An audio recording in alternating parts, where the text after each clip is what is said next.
Nairobi this week played host to the first ever global conference on the economy around water resources, or what is known as blue economy. On this program, we will discuss the opportunities in that sector, the challenges, and how they can be tackled. It is very important for us because we do fishbone in Rift Valley, especially from Elgeyo Marakwet County, where I come from. And we will give special attention to the role of the diaspora in development and investment in blue economy. The skill set they have will be key. We must bring those skills to bear on this agenda of blue economy. Kenya's in a very key position. It's surrounded by 5 oceans. It also by land borders. There are 5 land borders that surround Kenya. Welcome, I'm your host Alex Chamwada, and we begin with some facts about the conference. The Blue Economy Conference brought together various countries, government representatives, delegates and other international bodies to chart the way forward in the sustainable utilization of water resources. It's a very simple concept. It has to do with the ability of our country to enjoy the benefits of all our water resources, whether we are talking about lakes, rivers, the ocean, even water under the earth. The conference was co-hosted by Kenya, Canada and Japan, with Nairobi chosen as the first ever host. Over 4,000 delegates from about 180 countries attended the conference. We have been overwhelmed with the positive response that we have received. I mean, it's been amazing. We reached out to the world because it's an international conference, it's not a Kenya conference, and we tried to get people to come and work with us. We've had co-hosts who've come on board, giving us millions of dollars to work with us. We've had co-sponsors who've come on board, giving us hundreds of thousands of dollars. And we've had individual companies and industries that have come on board. One of the key side events at the conference was the Diaspora side event. For the Chamwada report, I am Lilian Mwelu. Water bodies are highways that bind the world by linking countries and continents through shipping. They also hold many natural resources such as oil and minerals. Leaders at the Blue Economy Conference emphasized that any threat to oceans, seas, lakes, and rivers is a threat to humankind. Our oceans and lakes offer us immense potential for employment, agriculture, tourism, energy, industry, and travel. With it, we can end hunger, provide employment, and improve our standards of living. It is up to us to harness this potential. So what is Uganda's plan in this matter? First of all, we have started a war against bad fishing.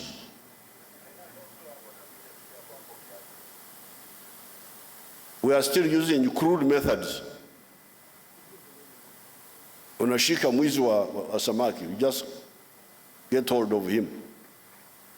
But we want to get smarter by installing surface radars on the lake shore, where you can sit in one place and you watch what is happening on the lake. We also want to ensure that all the boats which are operating on the lake get electronic registration so that we know which boat is where and why. 3/4 of all the large cities in the world are located by the sea or next to a river or next to a lake, highlighting the importance of water bodies in the establishment and growth of urban areas. We have convened here today to commit to innovate and use transformative ways for using us in a sustainable manner, our oceans, seas, lakes, and rivers. And we know unless our environmental riches are protected, there can be no lasting prosperity for any of us. At the conference, there were delegates from within and outside Kenya. Now here, This is a group of farmers from Rift Valley, and it's interesting to find this kind of a group attending a conference on blue economy. Farmers from Rift Valley. I sought to find out why they came for the conference. My name is Jen Kotut. I represent Kenya Small Scale Farmers Forum. Because we have a lot of lakes in Rift Valley, and we do fishing, and we have this maritime.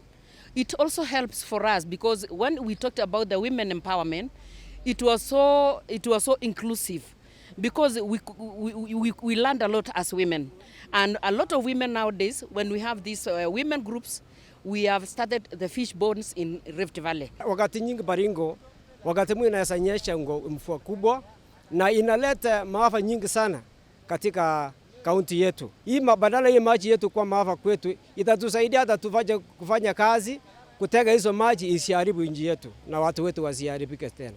As coastal counties, we configured ourselves into the Jumuiya ya Counties upon the Commonwealth of the coastal counties. Why we did come together is because we realized we are sharing the ocean, one ocean. And therefore, as Kilifi, I don't want to come up with my own measures on how I can tap into blue economy. That is different from Kilifi or Kwale or Tana River or Lamu. And therefore we decided if we are to make it big and invest big and reap big in blue economy, the only way we can do that is to come together. And therefore any investor, and more specifically, the diaspora, I would urge them to get in touch with the Secretariat of Jumuiya ya Counties upon it. The opportunities are many. We have seen quite a number of investors coming. We don't want diaspora to be left behind, because this is a time that many people are yearning actually to invest in the blue economy. During the conference, experts noted that sustainable blue economy cannot be discussed in a vacuum, as there are many land-related activities that impact positively or negatively on water resources. We normally consider land and think that at the point where land stops, the ocean begins.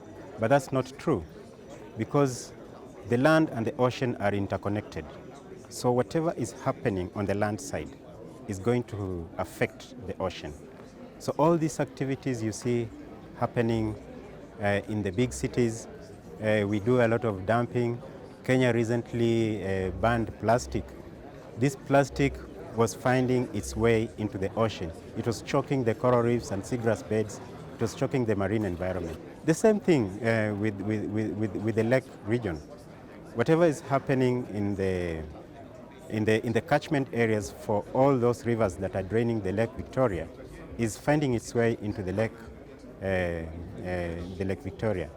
And in that case, we are thinking about activities which are related to agriculture, especially industrialized or mechanized agriculture with a lot of investment in fertilizer. So if we use certain types of chemicals, they're going to find their way into the ocean, and they are changing the chemical composition of the water. At Taifa Hall, University of Nairobi, stakeholders at a diaspora side event discussed the role of the diaspora in blue economy. The forum was organized by the National Diaspora Council of Kenya under the Ministry of Foreign Affairs in collaboration with the University of Nairobi, United States International University Africa, Ford Foundation, and the International Organization for Migration Kenya, among other stakeholders. For several years, the diaspora has been sidelined in most of the development activities that take place in our countries. We sat down and saw an opportunity within the Blue Economy Conference and realized that the diaspora can play a critical role in advancing the kind of development agenda that governments are putting in place to tap into the resources within the blue economy sector. So based on the resources that we saw within this sector, we looked into ways of coming up with this event. And yes, we developed a concept on the contributions of the diaspora to national development and international solidarity through blue economy resources development. Well, of course, the diaspora is key. We are living in a globalized economy, and those courageous individuals that, for whatever reason, decide to go abroad, not only they take skills that they have with them, but they have a fantastic opportunity in which they will pick up new skills and truly become citizens of the world, and be able to understand and deal with the challenges that the world has today in terms of the issues of migration and employment and security, so that in the end they become a really important asset for the country.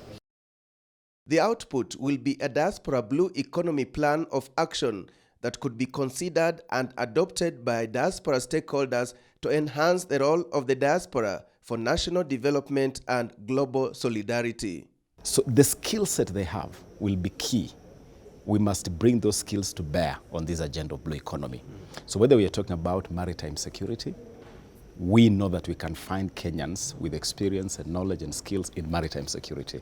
The president just launched the Coast Guard the other day. That is part of this whole agenda of maritime security and blue economy conversation. We want that skill set to be transferred, to be brought to contribute to this whole agenda. There is also the social skills, the social capital. These are influencers for several reasons, including the financial capital they send in here. They influence thinking here. We want them to be able to influence the thought process back here through their influencers, because shifting to a scenario where someone in Kisumu or in Port Victoria, my hometown, starts thinking of fishing merely as not going to go to the water to extract fish, but to also regenerate the lake, restore the lake, take care of the lake, know that the ecology of the lake and maintenance of an ecological balance, that ecological equilibrium, is important for the sustenance of their livelihood. It requires a shift in mindset. The diaspora can help you in terms of helping. But and finally, the financial capital. They can invest. The kind of programs you're thinking of exploiting the fisheries, exploiting shipping, basically looking at the diaspora, the blue economy in a very holistic way, whether you're talking tourism, you're talking about fisheries, you're talking about shipping. Basically, you're thinking of exploiting all the resources associated with our water bodies. It requires a lot of investment. We have amongst us people who have been in the diaspora who are back home now. Our head of state once was a student outside, a member of the diaspora. The former Prime Minister, the Right Honorable Raila Odinga, was once a member of the diaspora. We may as Kenyans attribute the fact that former President Obama has some lineage to Kenya as being part of our diaspora. There are other diaspora who, by the way, left Kenya at pre-colonial times of our history. There are some who left during and immediately after colonial times for education in the airlifts. And there are those who go today in search of employment, education, and perhaps reunion with families. Why must we define this? Because then we look at their roles.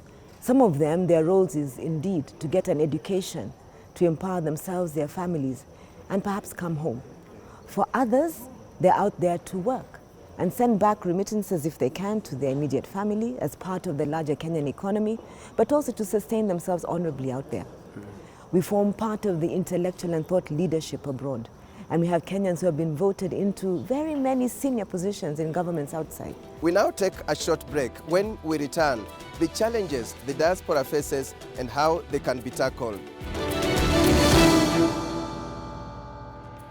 Welcome back. Today we are discussing the economy around water resources, or what is known as blue economy, and we are giving special attention to the role of the diaspora. Beyond their well-known role as centers of remittances, diasporas can also promote trade and foreign direct investment, create business and spur entrepreneurship, and create and transfer new knowledge and skills. Over the last few decades, we have seen countries passionately advocate for their diaspora contributions to development. Here at the University of Nairobi, we put a lot of emphasis on the role of the diaspora in education, research, knowledge, skills, and exchange sharing. Well, with relations to the blue economy is that the fact that, of course, a lot of the diasporans live in societies where the blue economy is far more developed than we have here. As one of the commentators indicated, if you are living in Japan, Japan has been dealing with the blue economy for a very long time. If you are living in California, it's been dealing with the blue economy for a long time. If you are living in Southern Europe, they've been dealing with the blue economy quite effectively, one might say, for a long time. And our diasporas are in those societies. So they can bring us the kind of knowledges, the kinds of experiences, the kinds of policies in terms of advice that would enable us to harness and mobilize the blue economy for our own good. But also we have to realize that the blue economy is not in isolation. The blue economy is also about transport. It's about the land economy. It's about the green economy. It's about everything. It's a virtuous cycle. And therefore we must bring in people who can help us think through some of these issues. And the diaspora is very well positioned in doing that, because many of them, as I said, live in societies where these kinds of issues have been dealt with. So what we are promoting now is brain circulation, where we are encouraging our African scholars to go out there, get more experience, get more knowledge, and come back. Spend it in Africa, go back and refill. So this is basically what we are calling brain circulation. The diaspora face a lot of challenges. Of course, one is, of course, the fact that sometimes our societies, our systems are not as fast as they may be used to in their own societies where they live. So there is frustration in that. Sometimes they find that there is too much bureaucracy, and sometimes there is corruption, which can be frustrating to them. So they do face challenges. But one of the things which for me has impressed me, because I myself have been out in the diaspora for more than 4 decades, is that despite those challenges, you find that the diaspora is truly, truly committed and passionate. In general, of course there are exceptions, very committed to the well-being, to the development of their societies. And the more successful the diaspora is wherever they are, the more they want to give back. Because part of their sense of being, sense of self, sense of identity is tied to their own societies, to their own countries, developing. Because you can be, you saw even in the case of President Obama in the United States, where as president, because of race, he was being attacked, and some people, demeaning him and dismissing him because he was a black man. So even for a president, you find that you can reach those heights of power, but because you have an African ancestry, the fact that Africa is not developed, the fact that Africa is underdeveloped, even affects you personally. So you find that a lot of diasporans, particularly the very successful ones, find that they really are passionate about ensuring that this continent develops, because it's also about their own lives out there. There is a whole directorate at the Ministry of Foreign Affairs, the directorate of, or what you call the Diaspora and Consular Directorate. Yes. That is wholly dedicated to affairs of Kenyans living beyond our borders. Whatever it is they're engaged in, whether it is students or business people doing transnational business, or immigrants who have immigrated to other places, and because our constitution now allows dual citizenship, they can enjoy the benefits of being citizens of 2 countries. My own brother who lives in Washington, D.C. is a beneficiary of that dual citizenship arrangement, and it is working in a fantastic way. Now, beyond the directorate, we now have a full-fledged policy. The Diaspora Policy is a full-fledged policy that is part of the architecture of the Ministry of Foreign Affairs now. And the ministry is going all out to actually realize the goal of almost regarding our diaspora as county number 48. Mm-hmm. County number 48 in the sense that you want to put in place all the facilitation possible and necessary to make this constituency feel they're part of Kenya, they have a role to play, they can make a substantive contribution to our growth and to our shared prosperity, but they can also be part of the decision making. Let's now take this discussion to another level and go into a case study of the role of the diaspora in blue economy. And recently on our sister program, Daring Abroad, we brought you the story of award-winning science journalist Wanjohi Kabukuru, who has worked in Seychelles, Comoros, Madagascar, and Mauritius. And he shared his story of how he's used his skill to raise awareness on blue economy in the region. Science writing is a neglected area, but for Wanjohi, this is what has made him see the world. And he's grown from just being a print journalist to a communication specialist. He's now based in Diani, South Coast, Kenya, actively involved in raising awareness on conservation and proper utilization of marine resources. Much of my time is with the communities and stakeholders in the blue economy sector. Wanjohi is currently the editor and head of the Indian Ocean Observatory Media Unit. He came back to Kenya with a wealth of experience from Seychelles. Wanjohi's journey to Seychelles began with a job advertisement by the Nature Seychelles organization. Nature Seychelles is the leading conservation agency, NGO in Seychelles. So what happened, they were looking for somebody who could be able to translate scientific information, because that's what they generate. Turtle conservation, seabird monitoring, whales tracking, coral reefs management. So they were looking for somebody who could translate the science itself for the general public. And so what I did was, like everyone would, I dared. And it was a chance of a lifetime when I was told I was the successful one and I had to go and work in Seychelles. That's how my journey began. This was in 2008, and Wanjohi was introduced to a new chapter in his journalism career. The Seychelles is an archipelago of 115 islands in the Indian Ocean off East Africa. It's home to numerous beaches, coral reefs and nature reserves, as well as rare animals such as giant Aldabra tortoises. Seychelles is composed of 115 islands. So we would do inter-island travel to go to the sites where conservation was taking place. And that's where we would participate in conservation, active conservation management. The Seychelles economy that survives on tourism and fisheries, that was a first one for me. Almost first world standards. It worked perfectly. The atmosphere was conducive enough. It was like it helps you to think deeper, to reflect more.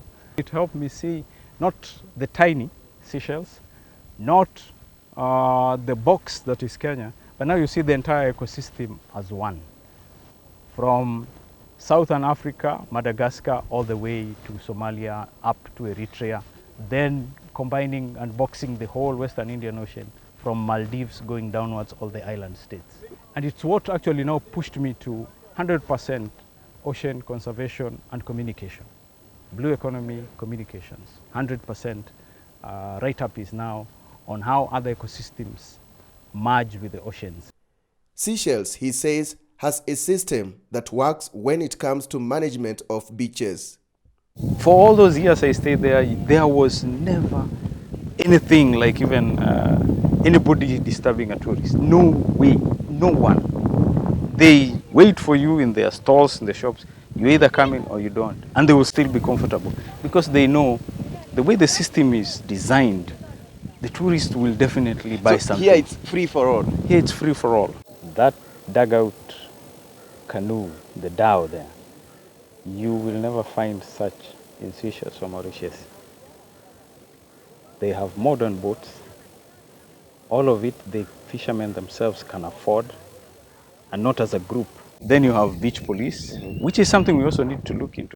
We can give them uniforms that are best for the area they're working in. Then you go to the other departments which are also supposed to work seamlessly, like the fisheries department. It's only we tweak the system to work efficiently and as a team. It's a system, it's an organism, a machine that depends on the other for the other one to move. The hospitality sector is a key stakeholder in proper utilization of water resources for economic growth, a sector that is known as the blue economy. We are actually the real owners of the blue economy because you look at the establishment here, look at the visitors here, they are all partakers of the blue economy, and these are the managers of the blue economy. Yes. So there is need to raise awareness, as you were saying. There is need to unpack the blue economy and to invest more into the blue economy because it creates employment, it reduces poverty, it helps lifestyles, it gives people a sense of pride, it raises the dignity of a people. People become proud of who they are. That brings us to the end of the show. On behalf of the entire Chams media team that produced the program and our broadcasting partner, KTN News, thank you so much for watching and see you again next time.